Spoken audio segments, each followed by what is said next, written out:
정수영입니다. 아들아 돈 공부해야 한다 책으로 10만 부 에디션까지 했고요. 그 덕분에 그 경제경영 작가로서 좀 자리를 잡은 것 같습니다. 네. 그래서 이번에 아들아 부동산 공부해야 한다, 아들아 돈 공부해야 한다에 이어서 네. 부동산 공부해야 한다 책을 내서 이제 확실하게 이제 그 두 권의 책을 냈기 때문에 작가라고 당당하게 소개하고 싶습니다. 네. 네, 작가 정소정입니다. 네. 너무 멋지십니다. 네. 그 머리 스타일도 점점 작가스러워지시는 것 같아요. 그렇습니다. 그러니까 이번 아들아 부동산 공부해야 한다는 네. 그 사모님하고 공동집필 하셨다고 네, 들었어요. 맞습니다. 이게 또 어떤 계기로 이렇게 해서 사모님과 공동집필을 통해 세상에 나오게 되신 건지. 일단 와이프하고 공동으로 이렇게 뭐 집필을 같이 썼던 이유 중에 가장 큰 거는 뭐였냐면요. 네. 제가 이제 아들아 돈 공부해야 한다 이 책이 나와서 이런 채널들이 나와서 이제 그 어떻게 50억이란 자산을 만들었는가에 대한 얘기를 갖다 하게 되면 댓글에 꼭 이런 댓글이 달리더라고요. 한 일은 작가님이 아니라 네. 사모님이 다 했는데 왜 작가님이 나와서 하냐. 네. 사모님의 얘기를 좀 듣고 싶다. 근데 내 얘기 이제 지루하니까 사모님 얘기를 좀 해주세요. 오늘도 이 자리에 사모님이 나오셔야 되는 거 아니에요? 나온 것처럼 제가 빙의해가지고 얘기해드리겠습니다. 네. 그러니까 그런 수요들이 좀 있다 보니까 아내하고 같이 한번 책을 좀 써봐야 되겠구나. 아내가 가지고 있는 그 생활의 어떤 그 모습들이 아마 독자들한테 비치는 모습이 그래도 자기가 재테크를 하거나 어떤 살아가는데 도움이 될 만한 그런 모델의 요소들이 와이프한테 있지 않나 하는 생각을 했고 그래서 와이프를 갖다가 꼬셨어요. 네. 처음에는 뭐 자기는 죽어도 못한다고 그렇게 했는데 꼬셔서 살살 꼬시니까 또 넘어와서 그래서 같이 썼습니다. 그래서 와이프가 실전에 대해서 그러니까 부동산 실전 투자에 대한 것들을 했고 제가 그 실제로 이제 이론에 대한 것들 이 부분들을 갖다가 정리해가지고 그렇게 해서 아들아 부동산 공부해야 한다 공동 저자로 해가지고 책을 썼습니다. 그 책이 되게 재밌더라고요. 그 저자님께서 네. 이론가 네. 그리고 아내분은 굉장히 행동파 네. 그리고 거기서 벌어지는 약간의 그런 알콩달콩한 티격태격하는 그런 모습까지도 잘 묘사를 해서 담으셔가지고 제가 이제 그 책을 읽기 전에 그 아들아 돈 공부해야 한다 그때 뭐 책이나 인터뷰를 통해서 부동산으로 이렇게 자산을 읽으실 때 저자님께서 물론 되게 엄청나게 그 역할을 하셨고 그건 당연한 거지만 그 뒷얘기에 이런 게 숨어 있을지는 몰랐어요. 그러니까 약간 비유를 하자면 그 마블러스, 그 마블 세계에서 예. 그 영웅들이 지구를 지키는데 예. 그 그냥 이렇게 다들 막 이렇게 항상 좋게 협력을 해서 지키는 게 아니잖아요. 예, 서로 싸우기도 하고. 그러니까 그런 게 잘 녹아져 있는 것 같아서 참 재밌었던 것 같습니다. 고맙습니다. 이 얘기는 저 와이프한테 꼭 전해줄게요. 와이프가 아마 이 영상을 보면 아주 좋아할 것 같습니다. 그러니까 저 25년을 이제 와이프와 같이 살아왔는데 뭐 25년 살아오면서 어느 부분들 다 마찬가지잖아요. 안에 갈등이 없을 수가 없잖아요. 그런 갈등들이 있을 수밖에 없는데 다만 와이프하고 저는 그 갈등의 요소들이 잘 맞아 들어갔던 것 같아요. 제가 좀 이론적인 부분 이런 부분들 좀 말이 많은 스타일이거든요. 와이프는 행동파고 그 실행하고 해서 그래서 이런 부분들이 서로 간에 저는 이제 경제적 궁합이라고 얘기하는데 이 경제적 궁합이 잘 맞아서 그래서 이렇게 50억까지 좀 올라오는데 이런 부부 간의 케미 뭐 궁합 이런 부분들이 잘 맞았던 부분들이 그래도 50억까지 만드는데 가장 결정적인 역할을 하지 않았나 생각하고요. 그런 부분들을 갖다가 책 속에 어떻게 하면 좀 집어넣을까 해서 제가 그 와이프한테 주문할 때 솔직하게 쓰라고 그랬어요. 나 욕하고 싶으면 욕하고 자기의 찌질함 있는 거 그냥 다 보여주라고. 그래서 이 책을 다 쓰고 난 다음에 와이프는 내 찌질한 모습을 너무 다 보이는 것 같아가지고 네. 자기는 신비주의로 가야 되는데 그 찌질한 모습까지 다 보여서 속상하다고 이런 얘기를 하는데 근데 그게 전혀 아니라고 다른 분들이 이제 독자들이 이제 뷰가 좀 올라오면서 얘기해 주시더라고요. 아내분이 이렇게 살아온 모습이 너무 보기 좋다고. 자기도 그렇게 살고 싶다고. 그러니까 보통 그 부동산 서적들이나 자산을 읽으신 분들의 이야기를 보면은 약간 이제 그런 부분들을 이야기보다는 이렇게 성공담 위주로, 성공사례 위주로 나오게 되잖아요. 근데 그런 게 아니라 정말 그 과정에서의 솔직함, 담백함, 치열함 이런 게 좀 다 녹아져 있었던 게 아니었나 싶었습니다. 아마 저희가 처음 시작한 게 1997년도 그때 이제 고덕동 14평짜리 반지하에서 다가구 주택 반지하에서 시작했던 그 시작점에 너무 좀 어떻게 보면 철학했고 좀 암울했고 그래서 이제 그런 부분들이 아내한테는 이렇게 살아가는 것들이 나한테 얼마나 절망을 주는가 스스로에 대해 절망을 주는가 이런 생각들을 많이 해가면서 그때 당시에 느꼈던 그 감정들을 갖다가 그대로 솔직하게 좀 쓴 것 같아요. 그래서 그 반지하 생활을 묘사한 부분은 제가 읽다가 울컥했어요. 아내가 했던 아내가 그때 많이 힘들었구나. 특히 아내가 지방 출신인데 통영에서 친구가 올라왔는데 친구가 올라온서 집에 초대했을 때 안에서 부끄러웠다는 이런 얘기를 듣는 순간에 그 지켰던 제 가장으로서 아내한테 내가 너무 미안하다 이런 생각들을 많이 했어요. 그걸 읽어가면서. 네. 그리고 뭐 22일만 되면은 통장에 제로가 됐다는 얘기도 나 이번에 알았어요. 전 그때 잘 몰랐어요. 근데 20일 날 월급을 받아놓으면 22일이면 다 제로가 됐다고 하더라고요.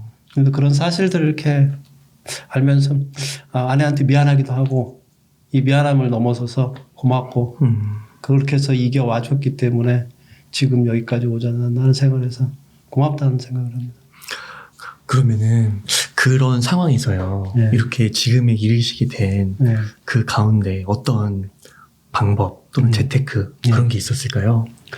그건 이제 아내가 다 했으니까 아내 얘기를 대신해서 해드린다면 이게 아내가 그렇게 그 부동산에 대해서만 올인하게 된 이유 중에 첫 번째 부분은 그 부동산이 가지고 있는 장점들을 아내는 본능적으로 알았던 것 같아요. 저는 이제 이론적으로 설명을 할 수 있는데 아내는 본능적으로 부동산이라는 것들이 다른 투자 종목에 비해서 그 일반 이 월급쟁이들이 할 수 있는 가장 선택이 좋은 종목이라는 것 같다. 본능적으로 알았던 것 같아요.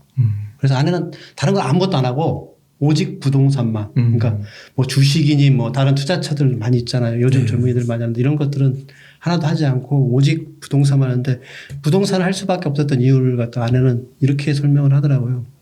첫째 부분은 부동산은 실물이 있다. 그러니까 주식이나 이 부분은 실물이 없는데 아내는 실물로 눈에 보여지는 거 이외에 자기는 머리도 안 좋고 숫자 감각도 없기 때문에 실물로 눈에 보여지는 것만으로 해서 가치를 판단할 줄 알아서 실물로 눈에 보여지는 것들을 중시한다. 근데 부동산은 실물로 눈에 보이잖아요. 아내가 또 하나 좋아하는 게 금이 좋아하는데 금마저도 실물로 눈에 보여지는 거. 그래서 실물로 보여주는 실물 자산이라는 부분들이 아내한테는 가장 좋았던 것 같아요. 그리고 이 실물 자산이 가격 변동이 없어서 거기에 대해서 지나치게 민감하게 그걸 갖다 관심을 가질 필요가 없었던 부분도 그러니까 일단은 부동산에 대해서 어떻게 하겠다고 계획을 세워놓으면 그 계획까지 마르고 매수했으면 그 이후에 그냥 기다리고 시간만 견디면 되지 다른 것들을 굳이 뭐 관심을 가져야 될 이유들이 하나도 없는 게 이제 부동산 자산이다. 이게 바로 변동성이 떨어지기 때문에 그래서 이런 부분들을 갖다가 이론적으로 한 게 아니라 본능적으로 알고서 그래서 부동산 투자만 했고요. 근데 이 부동산 투자의 가장 큰 단점이 뭐냐면 돈이에요. 자본이 있어야 되잖아요. 네. 그래서 아내가 가장 잘한 점은 이 자본을 갖다 모아가는 그 과정들을 갖다가 충실하게 잘했던 거죠. 보통 자본을 모아가는 과정은 그 아내가 얘기했던 걸 다 제가 정리했는데 3단계를 거쳐가서 모아지는 것 같아요. 그러니까 자본의 생성기가 있고 자본의 운용기가 있고 자본의 숙성기가 있는 것 같아요. 네. 근데 이 세 가지 과정들을 갖다가 충실하게 아내는 이행했던 것 같아요. 먼저 자본의 생성기를 놓고 보면 자본의 생성기는 뭐냐면요. 한마디로 말하면 종잣돈 마련하는 거예요. 그러니까 종잣돈을 마련하는 게 자본의 생성기. 그러니까 뭐든지 집을 살려고 그러면 기본적인 자본이 있어야 되잖아요. 요즘처럼 그냥 레버리지만 이용했을 때는 만약에 금리가 올라가든가 경기가 안 좋아졌을 경우에는 그 레버리지만 가지고 했을 때는 흔들리잖아요. 네. 그래서 아내는 자기 자본을 가지는 이 종잣돈에 이 만드는 생성기를 갖다 충실하게 이행하라고 그렇게 얘기해서 그래서 저도 1997년도부터 2007년도까지는 자본의 생성을 하기 위한 10년간의 저축을 거의 올인했다고 보시면 돼요. 다른 것들은 거의 하지 않고 네. 저축에만. 그러니까 내가 벌고 있는 소득을 가지고서 지출은 다 줄이고 저축에만 올인해가지고 그래서 10년 동안에 2억 3천을 갖다가 모은 거예요. 그래서 10년 동안 2억 3천을 모았기 때문에 그 2억 3천에다가 1억 5천을 갖다가 대출을 받아서 3억 8천짜리 아파트를 살 수 있었던 거예요. 아, 2007년에 최초로. 원래 최초는 이제 2004년도에 그 전에 24평짜리 네. 1억 4,500짜리 뭐 샀던 거였대. 그것까지 이제 그 사는 과정에서 돈을 모아져가지고 2억 3천을 모은 거예요. 그게 이제 갈아타기라는 건데 네, 한번 갈아타셨군요.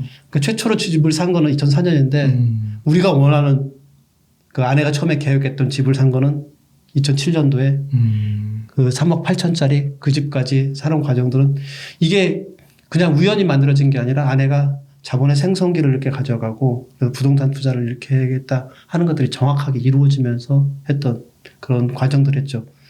그러니까 본능적으로 이론적으로는 부족하지만 본능적으로 그 과정들을 충실하게 이행하는 것들이 필요하다는 걸 아내는 알았던 거죠. 그래서 자본 생성기를 갖다가 거치면서 그렇게 해서 집을 하나 3억 8천짜리 아파트를 갖다가 그게 45평짜리예요. 네. 상당히 큰 평수로 해서 그렇게 했던 부분이고 그러고 난 이후에 또 다시 또 10년 동안 5년 단위로 해가지고 5억을 또 모았어요. 2억 5천, 2억 5천 해가지고 5년에 2억 5천, 5년에 2억 5천 해서 5억을 엄청 많이 모으셨네요. 그래서 그걸 가지고서 2017년에 이제 그때 본격적으로 이제 운영을 할 수 있는 전략을 세웠죠. 그래서 2017년에 고덕. 두 채를 갖다가 한꺼번에 매입을 한 거죠. 재개발 아파트 두 채. 아, 그때 재개발이군요. 네, 그때 재개발 아파트. 2007년이 고덕인가요? 2007년도에는 저기 구리에 샀어요. 아. 구리에 샀고 2017년도에 그때부터 이제 그라운드를 옮겼죠. 수도권으로 와야 된다. 서울로 와야 된다. 그래서 명일동으로 와서 명일동에서 명일동 맞아요. 네, 명일동 고덕동 이쪽 지역에서 하면서 그쪽 지역에서 두 채를 샀고 그러고 난 다음에 구리 거 그걸 팔면서 그 다음에 또 한 채를 더 샀죠.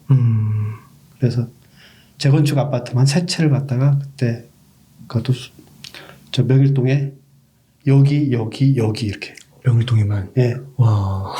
지금 명일동이 재건축이 핫하잖아요. 그 옆에 이제 둔촌동, 명일동 이게 지금 서울 시내 재건축을 이루어지고 있는 것들이 핫한 동네가 이제 이쪽 지역이잖아요. 그래서 그쪽 지역에 하고 이미 이제 송파라해서 잠실 쪽에는 이미 재건축이 이미 들어서서 잠실 지역은 몇 개만 남고 나머지는 다 재건축이 됐고요. 그다음에 이제 남아 있는 게 둔촌, 그다음에 이제 명일동, 고덕동 이렇게 들어가고 있습니다. 그 고덕동이나 명일동 이쪽은 일부 지역은 거의 한 50% 정도는 재건축이 다 됐고요. 나머지 50% 재건축을 기다리고 있는 거죠. 그래서 앞으로 10년 내에는 이제 뭐 무조건 이제 재건축이 다 된다고 보고 있고 그래서 그 운영기에 그렇게 해서 투자했던 이 부분들이 2017년 이후에 이제 숙성기를 거치면서 2022년에 현재 시점에서는 그 부동산 자산 50억까지 올라올 수 있게 그렇게 된 거죠. 그 재건축을 좀 위주로 네, 재건축만 했어요. 보신 이유가 있으세요? 재건축이 그 신축에 비해서 현재 살기는 불편한데 투자 가치로는 재건축이 굉장히 좋죠. 네. 왜냐하면 투자 가치라는 게 재건축은 이제 보통 재건축에 이제 그 10단계가 있어요. 그래서 이 단계를 거쳐가는데 이 단계에 거쳐갈 때마다 그 거쳐가는 그 과정에서 집값이 계속 뛰게 돼 있어요. 그래서 이제 완전 입주까지 드러나고 입주까지 됐을 때 이제 제대로 된 가격 형성되고 그때까지 하면 지금 그때 저희가 구매했던 가격이 5억에 구매했던 가격인데 이제 재건축까지 다 완료되고 나면은 이제 그때는 대부분 다 20억이 넘어가는 4배. 네, 주택이 된다는 거죠. 그러니까 저희가 들어갈 때는 그러니까 도시정비 계획이 시작되는 지점에 들어갔었기 때문에 그러니까 그 들어가는 지점이 중요한 거예요. 굉장히 초기의 단계. 네, 초기 단계. 그래서 이 부분들 때문에 이 부분들을 저는 잘 몰랐고 저는 이제 나중에서 공부해서 알았고 그걸 이제 아내가 알고서 이렇게 투자를 해서 그렇게 해서 그래서 지금까지 이제 했던 부분들, 이 부분들을 갖다가 이제 책에 네. 기록했던 거죠. 내가 왜 재건축 아파트를 샀고 그 재건축 아파트를 사기 위해서 그 찌질하다고 표현했던 돈을 어떻게 모아갔는가. 야. 그러니까 자본. 그래서 이 과정을 정확하게 부동산을 갖다가 이해한다 그러면 부동산에서는 가장 중요한 거는 사실 운영기가 아니라 자본 생성기예요. 그러니까 종잣돈을 갖다가 얼마나 모으느냐. 그러니까 부동산의 가장 큰 핵심 저는 종잣돈 모으기인 것 같아요. 네. 근데 이거는 뭐 부동산뿐만 아니라 기본적으로 비즈니스 하는 사람들도 그 사업을 하게 된다고 그러면 사업에서 대부분 다 가장 중요한 건 종잣돈이에요. 그 종잣돈이 기본 자기 종잣돈이 있어야지 사실 레버리지를 이용할 때 다른 어떤 경제적인 위기가 오더라도 흔들리지 않기 때문에 그래서 자기 종잣돈이 제가 보기엔 그 반석인 거 토대인 것 같아요. 이 토대가 없으면 자꾸 흔들려요. 경제적 위기나 이런 것들이. 그러니까 그 책에서 그 레버리지 비율이 예. 나오더라고요. 근데 높지가 않으시더라고요. 그 레버리지를 저는 그 자기 자본을 70%하고 맞아요. 30%만 레버리지를 이용하라고. 그러니까 보통 막 오히려 거꾸로 되잖아요. 근데 많은 분들이 얘기하시는 게 저희 아들한테 저는 얘기해 주는 책이잖아요. 내 아들들은 안정성의 기반으로 살아가기를 바라는 거지. 조금이라도 리스크가 있는데 리스크에 노출되기를 원치 않기 때문에 그래서 30%가 저는 가장 안전한 그러니까 어떠한 그 외풍이 불어와서 하더라도 흔들리지 않을 등의 30% 정도는 다 감당할 수 있는 것 같아요. 기본적인 소득을 가지고 있으면 그 30%에 대한 것들은 다 감당이 가능한데 70%는 제가 보기엔 좀. 그래서 70%를 할 때는 어떤 때 하냐면 유동성이 유동성이 높아서 금리가 쌀 때일 때는 70%까지 올리게 맞는데 지금 금리 오르니까 네, 지금 금리를 올리게 되니까 그렇게 해서 지금 70%를 갖다가 레버리지를 이용했던 사람들 심지어는 90%까지 이용한 사람들은 많더라고요. 이분들은 지금 막 위험한 거예요. 힘드신 거예요. 그렇구나. 그래서 레버리지를 이용하는 건 맞아요. 자본주의 사회에서는 남의 걸 빌려 쓰는 능력이 이 자본주의 살아갈 수 있는 절대적인 능력이에요. 그러니까 뭐 저는 이제 세 가지에 대해서 남의 걸 빌려 쓰라고 저희 아들한테 얘기하는데 첫째 부분은 이제 지식도 그러니까 독서라든가 공부를 해서 지식을 좀 빌려 써야 된다. 자기가 아무리 경험을 통해 가지고 자기가 창조적인 지식을 만들어낸다고 한계가 있기 때문에 남의 지식을 빌려야 된다. 그래서 남의 지식을 빌리는 부분들을 하는 것들을 갖다가 독서하고 공부를 통해서 그래서 제 책 제목이 공부해야 한다. 이게 뭐냐면 남의 지식을 갖다 빌리게 한다. 네. 그럼 빌리는 능력이 있어야 되고요. 두 번째 부분은 이제 돈도 빌려야 돼요. 그 대출이라고 보통 얘기하는데 대출도 돈을 빌려야지 쓸 수 있는 거고. 세 번째 부분이 뭐냐면 노동을 빌려야 돼요. 그러니까 채용을 하거나 아니면 협업을 하는 거 그래서 남의 노동을 빌릴 수 있는 능력. 이 세 가지 능력이 있어야지 저는 자본주의 사회에서 기본적으로 돈을 갖다 쌓아갈 수 있는 능력들이 있다고 생각하고요. 그 부분에 대한 얘기를 아들들한테 하면서 그래서 자본을 갖다가 그만큼 중요하다. 이 세 가지 중에서 어떻게 보면은 없어서는 안 되는 게 가장 중요한 게 뭐냐면 자본이다. 특히 자기 자본의 비율을 어느 정도 가져가지 않으면 그러니까 흔들리니까. 근데 대신에 빌리는 능력은 있어야 되죠. 빌리는 게 없으면 사실은 점프할 수가 없잖아요. 그 레버리지를 이용하지 않으면 점프가 안 되잖아요. 그러니까 레버리지에 세 개가 있는데 자본, 노동, 지식 그렇게 했는데 그 중에 이제 보니까 그 보통 부동산 하면 50%도 보수적이라고 많이 하는데 그러니까 책에 써주셨으니까 50억 중에 12억 그러면은 이거는 그 30%도 안 되는 거잖아요 사실. 그러니까 되게 보수적으로 하셨다. 그러면서도 이렇게 부동산 투자만을 해오신 거잖아요. 그러니까 이 부분이 조금 되게 다른 책들하고 굉장히 차별화된 것 같아요. 그러니까 다른 책들은 부동산 투자로 부자 되는 거를 좀 너무 이런 기준에서 봤을 때는 좀 너무 이상화돼 있고 너무 그 올인한 그런 게 아닐까. 실제로 지금 또 그런 문제들이 금리가 오르면서 발생되고 있고 그래서 되게 건전한 어떻게 보면 지금 시대에서는 딱 건전하고 굉장히 안전할 수 있겠다. 그러니까 이 책에 쓰고자 했던 그 가장 근원적인 이유가 뭐였냐면요. 저는 이제 어떤 책을 쓰면은 이 책을 쓰게 되는 이유를 명확한 이유를 갖다가 가지고서 써요. 근데 처음에 이제 아들아 돈 공부해야 한다 책을 쓸 때는 뭐였냐면 제가 25년 동안 직장 생활 진짜 열심히 일했는데 퇴직을 딱 당하고 나니까 아, 내가 살아온 인생이 뭐가 문제가 있는 거 아닌가 하는 그런 의문을 좀 갖게 된 거예요. 그래서 경제와 돈에 대한 이런 기본적인 구조에 대한 것들을 공부해야 되겠다. 그래서 그 과정에 대한 것들을 하려고 했고요. 이번에 아들아 부동산 공부해야 한다 책을 쓰면서는 딱 한 가지 목표였어요. 저는 이제 한 문장으로 이렇게 표현을 하는데 가난은 청년에게 고난이지만 노인에겐 재난이다. 그러니까 우리 아들이 지금 이제 25인데 25 이후에 25년을 더 사가면 이제 50인데 50 이후부터는 지금은 그 노년 세대, 시니어 세대가 이제 되기 시작하면 그때부터는 돈이 없는 것들이 재난이에요. 그러니까 젊은 시절에 우리 아들이 돈이 없는 건 그냥 가벼운 고난이에요. 힘든 거예요. 그냥 몸으로 힘들고 머리로 힘든 것 뿐인데 50 이후부터 60, 70 넘어가기 시작하면 돈이 없다는 건 가난이라는 건 재난이에요. 그 죽음에 이르게. 이게 그거하고 비슷해요. 팬데믹하고. 그 코로나19 바이러스처럼 코로나19 바이러스가 사실은 우리 몸에 침범하면 젊은 사람들은 그냥 감기처럼 앓고 그냥 넘어가 버리잖아요. 근데 노인들은 죽음에 이르는. 그렇구나. 이것처럼 가난이라는 것도 이 코로나 바이러스와 똑같아서 그래서 젊은 시절에 가난을 미리 고난으로 그냥 경험하면 이게 백신이 된다. 그래서 아들한테 해주고 싶은 얘기가 가장 큰 핵심은 그거예요. 젊은 시절에 이런 얘기하면 뭐 꼰대라는 표현도 할 수 있는데 젊어서 고생은 사서도 한다는 얘기처럼 차라리 젊은 시절의 고난을 이렇게 백신처럼 겪고 나면 노년에는 절대로 어떤 외풍에 흔들리지 않고 살아갈 수 있는 거예요. 지금 50 이후에 그러니까 다른 모든 젊은 세대들은 20, 30, 40까지도 50 이후의 삶에 대해서 깊게 생각해 보지 않는데 사실은 인생이 50 이후에도 30년, 40년이 남아있거든요. 근데 우리나라의 평균 근로자들의 그 퇴직 연령이 49.5세대예요. 그럼 50 이후에는 근로로 살아갈 수 있는 방법이 없는 거예요. 그러니까 선택지가 다 사라져버려요. 50 이후에는. 저도 퇴직한 이후에 새로운 데를 취직하려고 노력을 했었어요. 안 한 게 아니에요. 근데 받아주지를 않아요. 기껏 내가 갈 수 있는 데는 어디였냐면요. 쿠팡 아르바이트나 저 그래도 유통업체에서 임원까지 했는데 제가 쿠팡 아르바이트를 갈 수 없잖아요.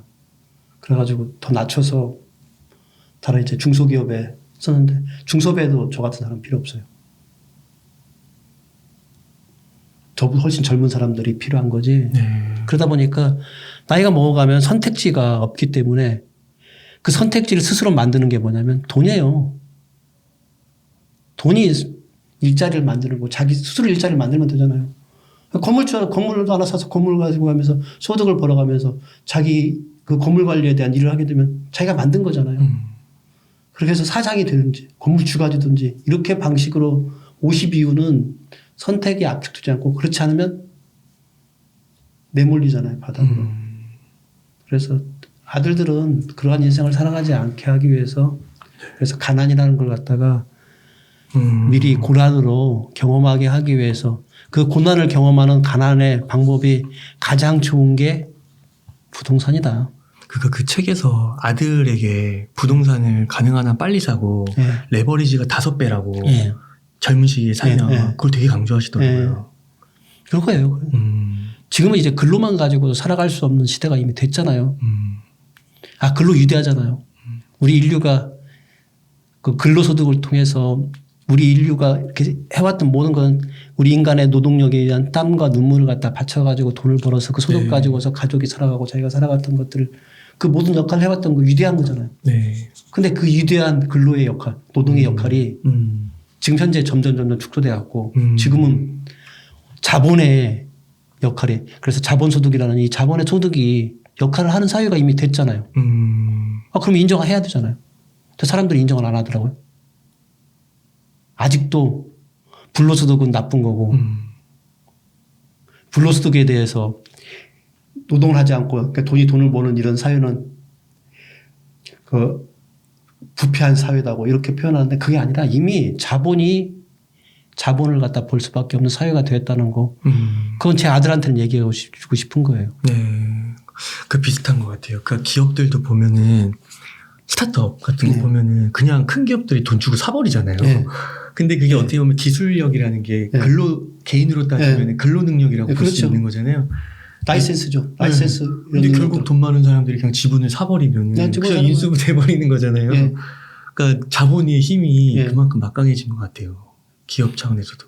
그러니까 지금 주식회사라는 게 자본을 갖다가 모으는 과정들이니까 그러니까 자본을 모아줘서 비즈니스를 할 수밖에 없고 이 비즈니스 내에 들어가서 자기 노동을 제공하고 소득을 버는 건데 이게 한계가 지금 이제 나타나고 있는 사회가 됐단 말이에요. 그래서 저는 이제 가난한 사회라고 저는 생각을 해요. 서민들한테는 가난한 사회예요. 그러니까 부자들한테는 풍요로운 사회인데 서민들한테는 가난한 사회가 이미 돼가고 이걸 뭐 경제적 용어로 하면 양극화가 돼간다고 부의 양극화가 돼가고 하는데 이미 그런 시대가 이미 됐는데 그럼 제 아들한테 그런 시대를 어떻게 살아갈 거냐는 얘기를 그냥 열심히만 살아가가지고 내가 해왔던 그런 모습 그대로 살아가는 열심히만 살아가서 하다가 50 넘어서 선택지가 없는 상황에 내몰려서 최악의 상황으로 빠져가게 그렇게 해주고 싶지 않잖아요.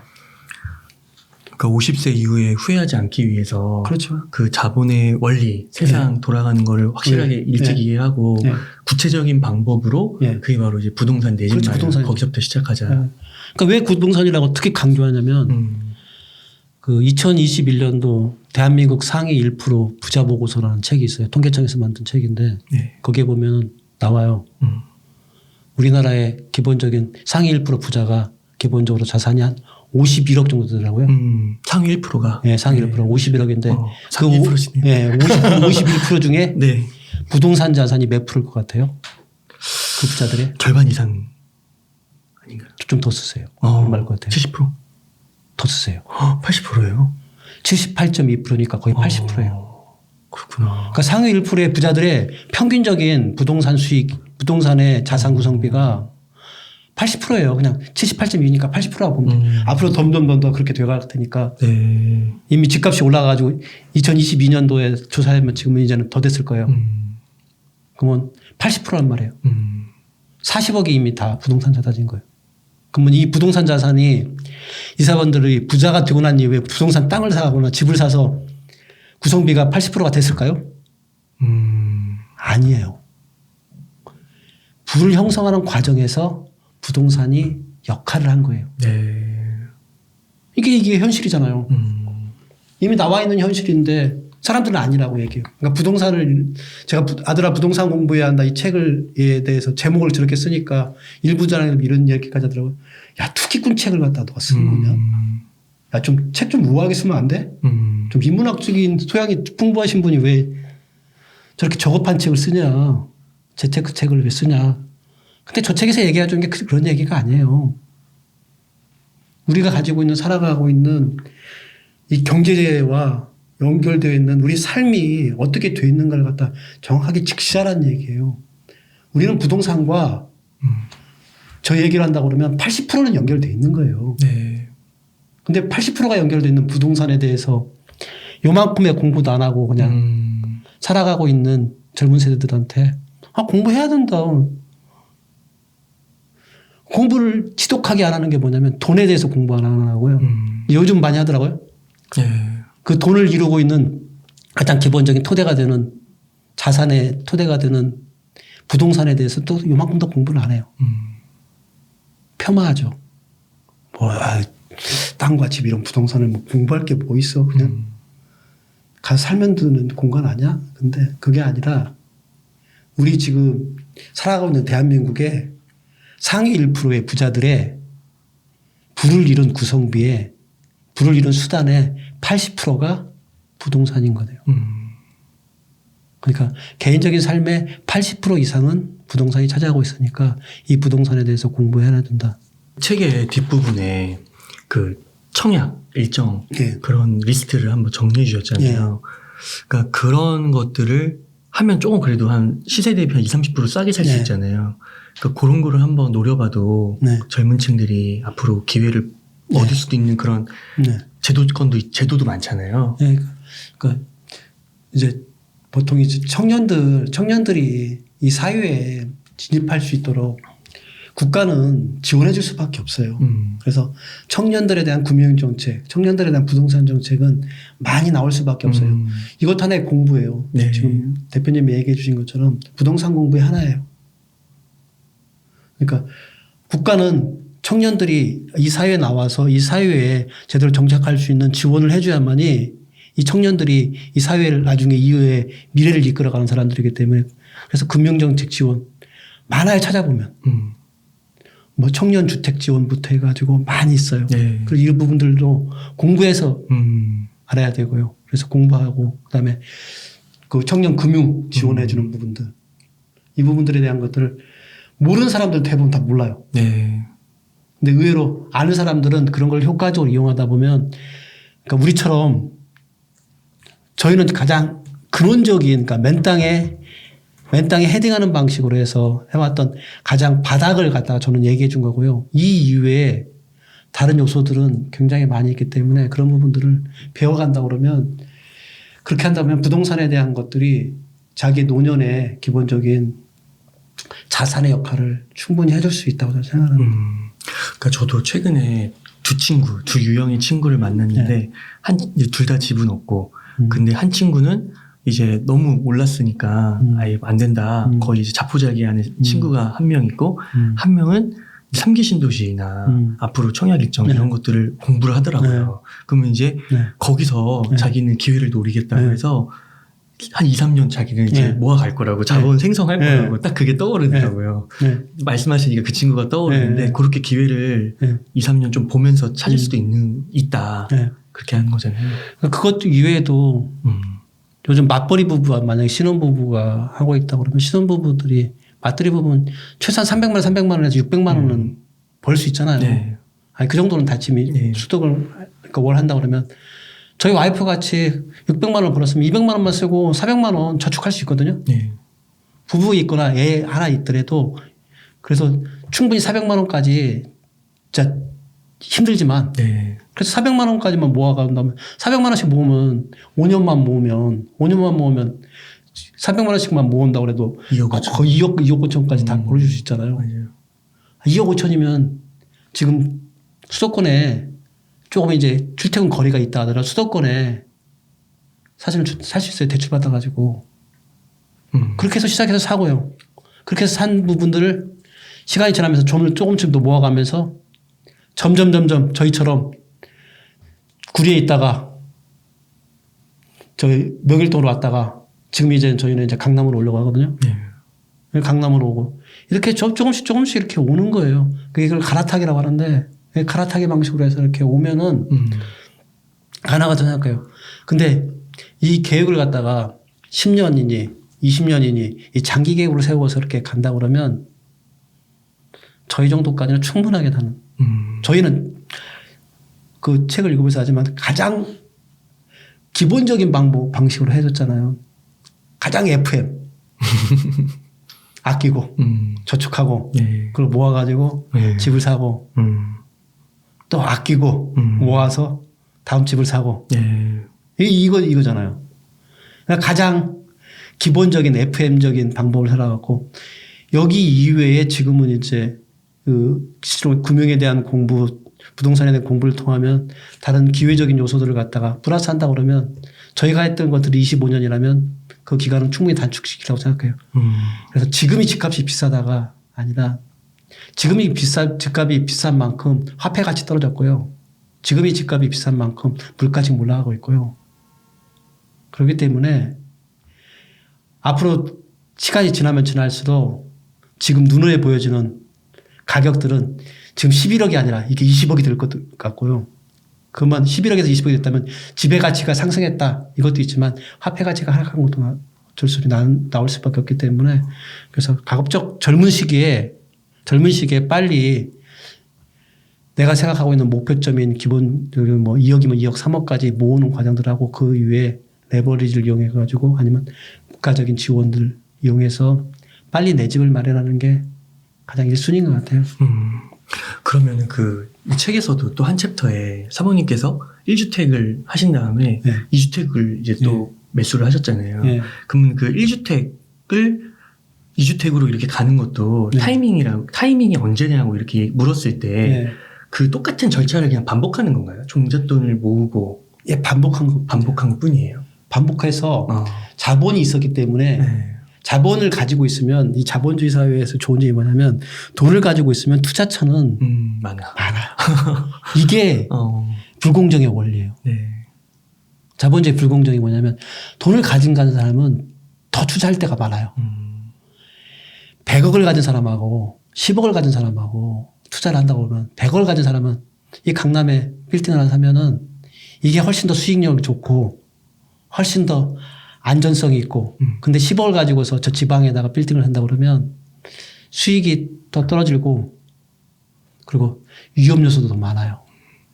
이게 불공정의 원리잖아요. 네. 이건 마찬가지로 기본적인 종잣돈을 어느 정도 가지고 있으면 투자할 거리는 많아요. 그런데 문제는 뭐냐면 종잣돈을 마련을 못 하는데 젊은 사람들은 돈이 없잖아요. 그러니까 아버지가 부자가 아닌 이상은 젊은 사람들은 돈이 없기 때문에 그래서 모든 젊은이의 숙명인 것 같아요. 근로소득을 통해서 종잣돈을 모아가지고 기본적인 투자 자본을 모으는 데까지 어쩔 수 없이 그렇지 않으면 방법이 없잖아요.